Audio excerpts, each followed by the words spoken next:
एक गांव में गप्पू नाम का आदमी अपनी पत्नी झुमरी के साथ रहा करता था। गप्पू खाने का बहुत ही शौकीन था। उसे हर वक्त खाना ही सूझता था। अरे झुमरी, जल्दी से खाना लगाओ, मुझे कहीं जाना है। अरे तुम्हें जाना कहाँ है? तुम कुछ काम धंधा तो करते नहीं हो, बस दिन भर खाते रहते हो। और इसी खान पान के चक्कर में तुमने सारी जमीन बेच दी। अब तो बेचने के लिए कुछ नहीं बचा। कुछ तो शर्म करो, कुछ काम तो देखो। घर में अनाज खत्म होने को आया है। तुम्हें तो कोई पड़ी ही नहीं है। बस बेशर्म की तरह दिन भर घर में पड़े रहते हो और खाते रहते हो। झुमरी, बाकी के ताने बाद में दे देना। अभी मुझे खाना ला कर दो। मुझे बहुत भूख लगी है। मेरे पेट में बहुत चूहे दौड़ रहे हैं। अगर मैंने वह खाना नहीं खाया तो वह चूहे मुझे खा जाएंगे। हे राम, कैसा आदमी मिला है, भूक्कड़ कहीं का। पता नहीं इनका पेट क्यों नहीं भरता। ये लो और ठूस लो अपने मोटे पेट में। और हाँ, खाना इतना ही बचा था। अब और खाना मत मांगना। घर पर अनाज खत्म हो चुका है। अब तुम पैसे कमा कर लेकर आओगे तभी तुम्हें खाना मिलेगा, नहीं तो शाम को तुम्हें भूखा रहना पड़ेगा। अभी बता दे रही हूँ, मुझे बाद में मत बोलना। हाँ, ठीक है, ठीक है। गप्पू खाना खाकर कहीं बाहर घूमने चला जाता है और जाकर एक पेड़ के नीचे बैठ जाता है। और इतना खाना खाने की वजह से उसे नींद लग जाती है। 2-3 घंटे बाद उसकी नींद खुलती है। अरे, मुझे तो फिर से भूख लग गई। चलो, जल्दी घर जाता हूँ और झुमरी से कहकर कुछ बनाने को बोलता हूँ। अरे झुमरी, कहाँ हो? जल्दी से आओ, मुझे भूख लगी है। कुछ खाना लगा दो। बेवकूफ आदमी, तुम्हें मैंने कहा था ना कि घर में अनाज खत्म हो गया है। और वैसे तुम पिछले 3 घंटे पहले ही खाना खाकर गए हो। तुम्हें 3 घंटे में भूख कैसे लग गई? 5-5 आदमियों को खाना अकेले खा लेते हो और फिर भी तुम्हें भूख लग जाती है। कुछ तो शर्म करो। और मैं तुम्हें पहले कहा था कि घर में अनाज खत्म हो चुका है और अब खाना मत मांगना। वैसे मुझे एक बात बताओ, तुम काम क्या करने गए थे जो तुम्हें इतनी जल्दी भूख लग गई? वह दरअसल मैं काम ढूंढने गया था, लेकिन एक पेड़ के नीचे बैठ गया तो मेरी आंख लग गई। मुझे पता था तुम किसी पेड़ के नीचे सो गए होंगे। और तुम रोज यही काम करते हो। कुछ तो शर्म करो। रोज तुम 5-5 आदमियों का खाना खाते हो और बाहर जाकर सो जाते हो। ऐसे कैसे गुजारा होगा? तुम्हें शर्म नहीं आ रही? मुझे अनाज ला कर दो, तभी खाना मिलेगा। और उसके लिए तुम्हें काम करना पड़ेगा, जो तुमसे होगा नहीं। अरे झुमरी, ऐसा मत बोलो। मेरे पेट में बहुत चूहे दौड़ रहे हैं। क्या सच में अनाज नहीं है या फिर मजाक कर रही हो? नालायक आदमी, निकल जा मेरे घर से। जब तक कुछ कमाकर अनाज लेकर नहीं आएगा तब तक खाना नहीं मिलेगा। इतना कहकर झुमरी उसे घर से बाहर निकाल देती है। गप्पू बाहर चला जाता है और एक पेड़ के नीचे जाकर बैठ जाता है और सोचता है, अरे यार, ये क्या मुसीबत है? ये अनाज कैसे खत्म हो गया? मुझे तो बहुत तेज भूख लगी है। मैं बिना खाने के नहीं रह पाऊंगा। एक काम करता हूँ, बनिया से जाकर उधारी पर राशन ले आता हूँ।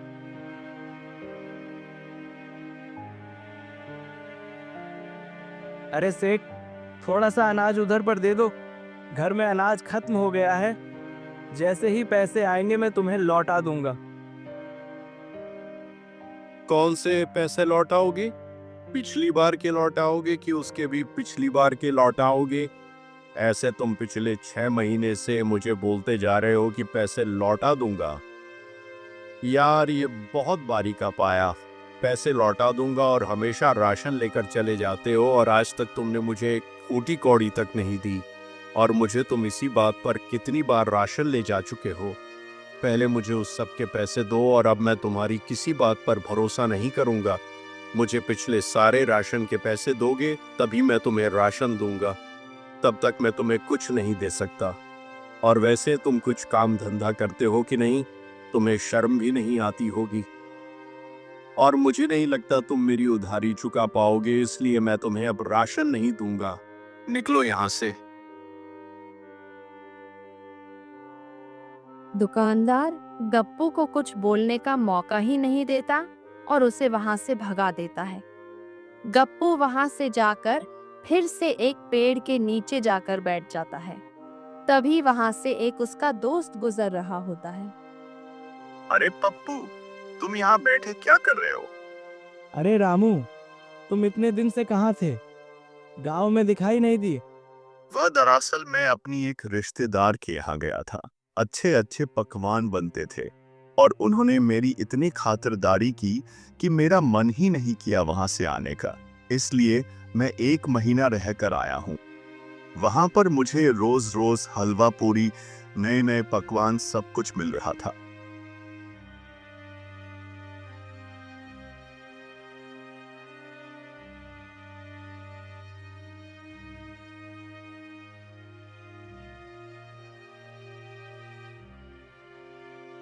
ये सब सुनकर गप्पू के मन में लड्डू फूट जाते हैं और मुंह में पानी आने लगता है। चलो ठीक है पप्पू, मैं तुमसे बाद में मिलता हूँ। अभी मुझे घर भी जाना है। तभी गप्पू के मन में ख्याल आता है। क्यों ना मैं भी किसी रिश्तेदार के यहाँ चला जाऊं, जहाँ मुझे खाना मिलता रहे और मुझे कुछ काम करने की भी ज़रूरत नहीं पड़ेगी। पर इसके लिए मुझे पहले झुमरी को मनाना पड़ेगा। अभी घर जाकर झुमरी को यह सब बताता हूँ। गप्पू घर की ओर निकल जाता है और घर जाकर झुमरी को बताता है। सुनो झुमरी, मैं काम ढूंढने गया था, पर जिसके यहाँ काम ढूंढने गया था उसने कहा है कि 1 हफ्ते बाद काम देगा। अभी उसके पास काम नहीं है। और मैं बनिए के पास भी गया था, पर पिछली उधारी देखते हुए उसने मुझे उधार देने से मना कर दिया। तो अभी हमारे पास दूसरा रास्ता नहीं है। तो मेरे पास एक तरकीब है।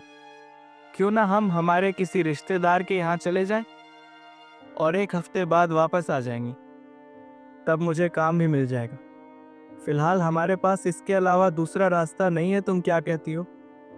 अगर सच में अगले हफ्ते में काम मिलने वाला है तो ठीक है, हम 1 हफ्ते के लिए किसी रिश्तेदार के यहाँ चले जाते हैं।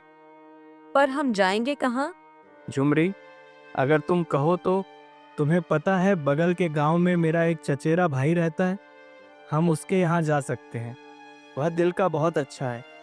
वह हमें 1 हफ्ते तक अपने घर रख लेगा और उसकी पत्नी बहुत अच्छा खाना बनाती है। हमें उसके यहाँ ही जाना चाहिए। कुछ दिनों तक तुम्हें भी काम से आराम मिल जाएगा और मेरे खान पान का भी इंतज़ाम हो जाएगा। ठीक है, लेकिन 1 हफ्ते से ज्यादा हम वहाँ नहीं रुकेंगे। हाँ हाँ, ठीक है। चलो चलने की तैयारी करो। हमें जल्द से जल्द निकलना होगा। दोनों पति पत्नी अपने चचेरे भाई के यहाँ जाने के लिए निकल पड़ते हैं। गप्पू का चचेरा भाई गप्पू को देखकर बहुत खुश हो जाता है और उसे बोलता है, अरे गप्पू, बहुत दिनों बाद मेरी याद आई।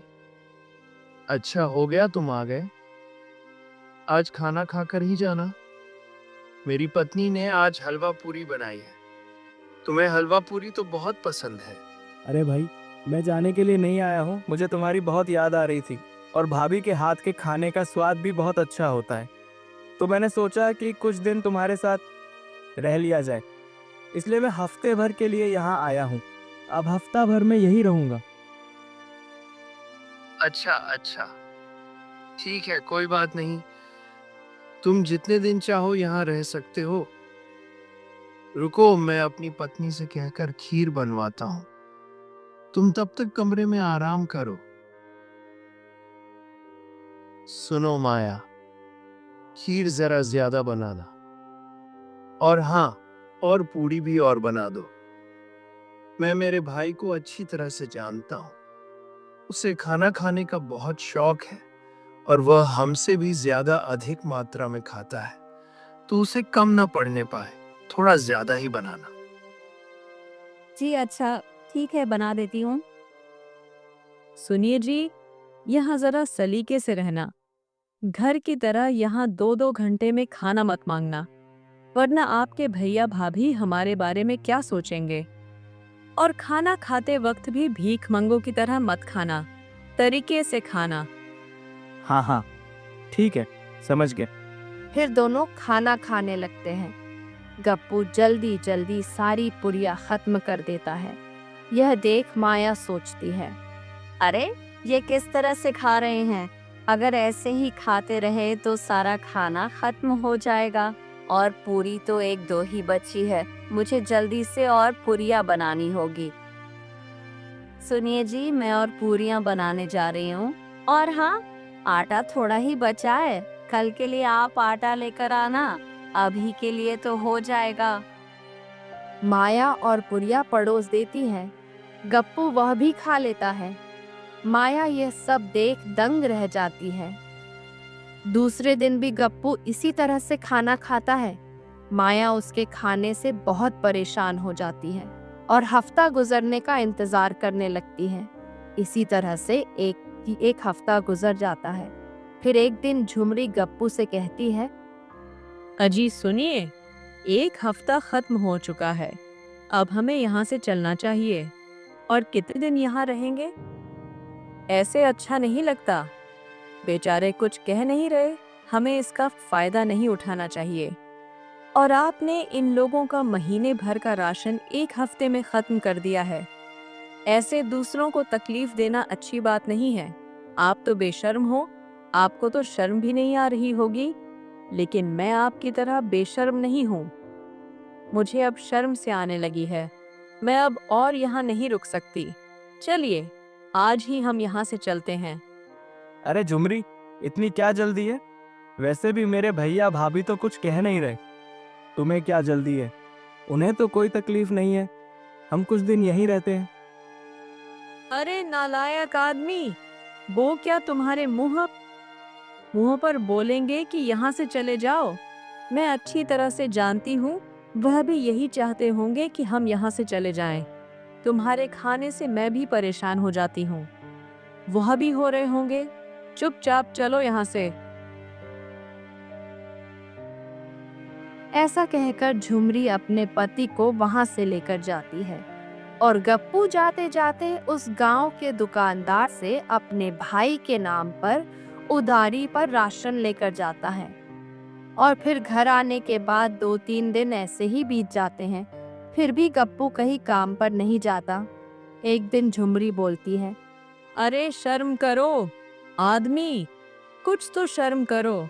एक तो अपने भाई के नाम पर उधारी पर सामान लेकर आए थे, अब वह भी खत्म हो चुका है। और तुमने मुझसे झूठ बोला था, तुम्हें कोई काम नहीं मिला, नहीं तो तुम घर पर ऐसे पड़े नहीं रहते। अब बस बहुत हो चुका, मैं अब तुम्हारे साथ नहीं रह सकती। तुम भूखे मरोगे और मुझे भी अपने साथ भूख मारोगे। मैं तुम्हारे साथ क्यों भूखतूं? मैं जा रही हूँ अपने मायके, तुम भूखे मरते रहो। ऐसा कहकर झुमरी अपने मायके चली जाती है। गप्पू भूख के मारे बहुत परेशान हो जाता है और बाहर जाकर एक पेड़ के नीचे बैठ जाता है। अब क्या करूं? कहाँ से खाने का इंतजाम करूं? तभी वहां से एक साधु बाबा गुजर रहे होते हैं। वह गप्पू को देखकर वहां रुक जाते हैं। अरे बेटा, तुम इतने नाराज क्यों लग रहे हो?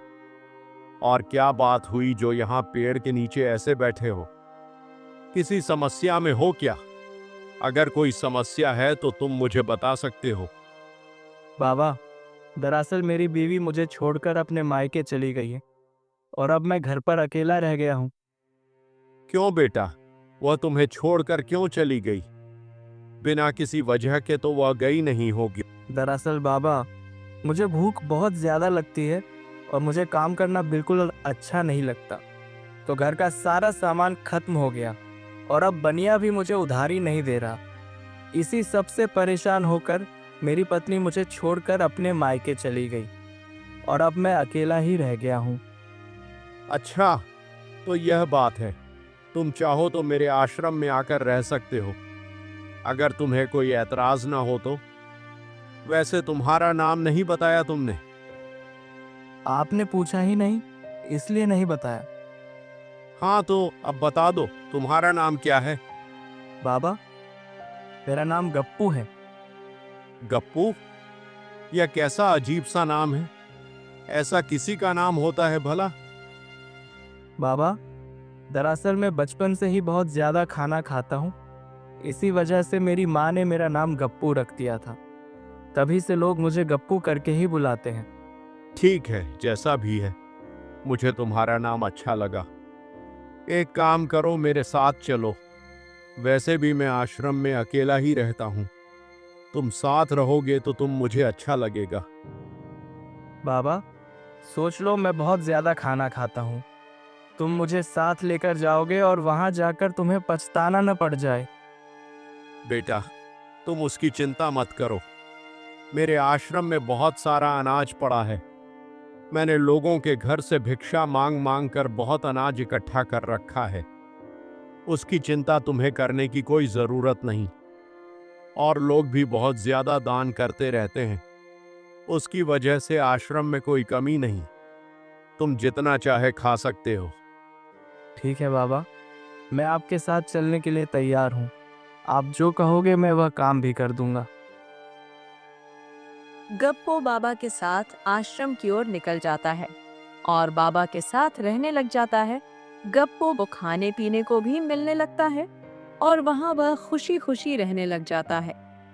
तभी कुछ दिनों बाद एक दिन गप्पू कहता है, गुरुजी, मुझे बहुत भूख लगी है।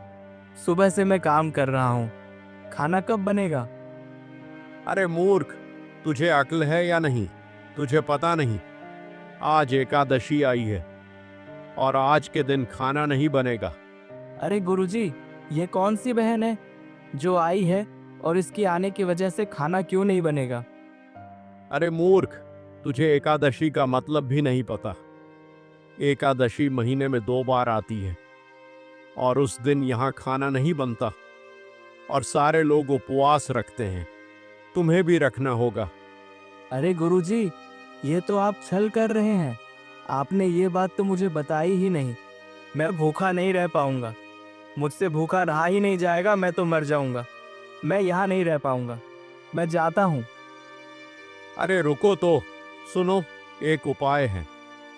आश्रम में तो खाना नहीं बनने वाला, पर अगर तुमको खाना खाना ही है तो तुम्हें अपने हाथों से बनाकर खाना होगा और आश्रम से दूर जाकर कहीं बनाना होगा। और याद रहे, खाना बनाने के बाद सबसे पहले तुम ठाकुर जी को भोग लगाओगे। उसके बाद ही तुम्हें खाना खाना है। अरे गुरुजी, मुझे एक बात समझ नहीं आई। ये ठाकुर कौन है और वो मेरे साथ खाना खाने वाला है क्या? फिर तो आप दुगना अनाज दो। मैं अपने हिस्से में से उसे कुछ नहीं देने वाला। अरे मूर्ख, ठाकुर जी आते नहीं।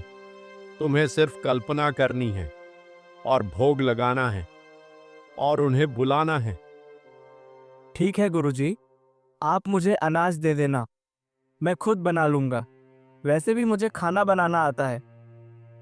अरे बेटा, मुझे अच्छा लगता अगर तुम एकादशी का उपवास कर लेते। ठीक है, अगर तुम नहीं कर सकते, अगर तुम भूखा रहे ही नहीं सकते तो ठीक है, तुम जाकर अपने लिए खाना बना लो। गप्पू गुरुजी से थोड़ा सा अनाज लेकर खाना बनाने के लिए जंगल में निकल जाता है और खाना बनाता है। खाना बन जाता है। खाना बन जाने के बाद में गप्पू ठाकुर जी से कहता है, गुरुजी के ठाकुर, आओ खाना खा लो। गुरुजी के ठाकुर, आओ खाना खा लो। अरे स्वामी, अब कहाँ जा रहे हैं? मेरा एक भक्त मुझे खाना खाने के लिए बुला रहा है। मुझे वहां जाना है। वो जैसे ही आंखें खोलकर देखता है तो उसके सामने ठाकुर जी खाना खा रहे होते हैं। वह यह देखकर गुस्से में बोल, अरे भाई, तुम कौन हो और ये खाना कैसे खा रहे हो? अरे मैं ही तो ठाकुर हूँ। तुम ही तो मुझे बुला रहे थे, इसलिए मैं आ गया। अब मुझे खाना खाने दो। मतलब गुरुजी ने मुझसे झूठ बोला। उन्होंने मुझे बोला था कि तुम आते नहीं हो और तुम तो सचमुच में आ गए। ऊपर से तुम बिना पूछे निर्लज की तरह खाना खाने भी लग गए। ठीक है, अब आ ही गए हो तो खा लो जितना भी खाना है। वापस जाकर गुरुजी को बहुत सुनाऊंगा। तभी गप्पू अपना झोला उठाकर आश्रम की तरफ निकल जाता है और आश्रम में पहुंचकर बोलता है, गुरुजी, आपने मुझसे झूठ बोला। आपने बोला था कि ठाकुर नहीं आएंगे, पर वह तो आ गए। मैंने अपने लिए खाना बनाया था और उन्होंने मेरे हिस्से का भी खाना खा लिया। आपने ये ठीक नहीं किया। आपने मुझे पहले ही बोल दिया होता तो मैं थोड़ा अनाज ज़्यादा लेकर जाता और दोनों के लिए खाना बनाता। मूर्ख, यह तू कैसी बातें कर रहा है? कभी भगवान किसी के लिए नीचे आते हैं क्या? और तेरे जैसे मूर्ख के लिए खाना खाने के लिए ऊपर से आएंगे? तूने जरूर ही किसी अपने मित्र को बुला लिया होगा और अब झूठी कहानी बना रहा है। गुरुजी, मैं झूठ नहीं बोलता। सचमुच आपके ठाकुर आए थे और मेरे हिस्से का भी खाना खा गए। ऐसा बोलकर गुस्से से वहां से चला जाता है। फिर 15 दिन बाद अगली एकादशी आती है और गुरुजी बोलते हैं, गप्पू, तुम्हें याद तो है ना, कल एकादशी है और कल यहाँ खाना नहीं बनेगा। हाँ हाँ, मुझे अच्छी तरह से पता है। और इस बार आप मुझे दुगना अनाज देना। वह ठाकुर भी आता है और खाना खाकर चला जाता है। अरे तू भी क्या दुगना अनाज पाने के लिए झूठ बोल रहा है? अगर तुझे जरूरत है तो दुगना ले जा। ऐसी झूठी कहानी मत बना। गप्पू अनाज लेकर वहां से चला जाता है और खाना बनाने लगता है। और खाना बनने के बाद में हमेशा की तरह आवाज लगता है, गुरुजी के ठाकुर, आओ खाना खा लो। लेकिन इस बार भगवान अपने रूप में प्रकट होते हैं। उन्हें देखकर गप्पू दंग रह जाता है और कहता है, ठाकुर जी, मुझे माफ कर दीजिए ठाकुर जी। मैं अनजाने में आपसे बहुत बदतमीजी से बात की। न जाने आपको क्या क्या कहा होगा। गप्पू, मुझे तुम्हारे जैसे भक्त चाहिए। मैं इसका भूखा हूँ और तुमसे कोई पाप नहीं हुआ है। आज के बाद तुम्हें कोई परेशानी नहीं होगी। इसके प्रभु अंतर्ध्यान हो जाते हैं